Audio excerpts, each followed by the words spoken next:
High guys, welcome back to my channel Tito's and Bhumi's ব্লগসে তোমাদেরকে স্বাগত। কেমন আছো তোমরা?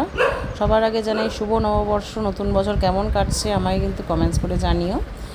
আজকে একটা নতুন রেসিপি তোমাদের সাথে শেয়ার করব, সেটা হচ্ছে সোয়াবিনের রেসিপি। আমরা তো সবাই সোয়াবিন খাই। এই সোয়াবিনের রেসিপিটা হচ্ছে আমরা সোয়াবিনটাকে সেদ্ধ করে ভালো করে মিক্সিং জারে ম্যাশ করে নিয়েছিলাম।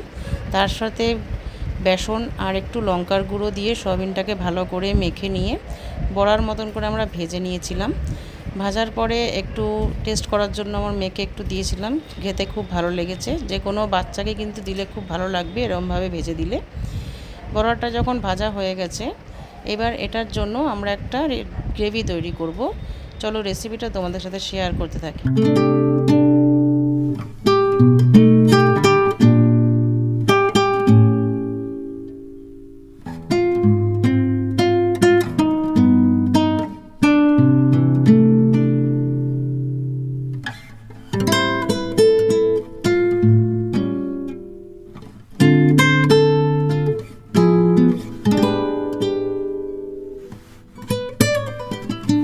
আমাদের কিন্তু রেসিপিটা রেডি হয়ে গেছে। তোমাদের কিন্তু ভিডিওটা কেমন লাগলো আমাকে কিন্তু কমেন্টস করে জানিও। যারা অল্প সময়ে রান্না করতে ভালোবাসো তারা কিন্তু এই রেসিপিটা অবশ্যই তৈরি করে নিতে পারো। তোমাদের সাথে পরের ভিডিও আবার শেয়ার করব। তোমরা সুস্থ থেকো, ভালো থেকো। চলো টাটা।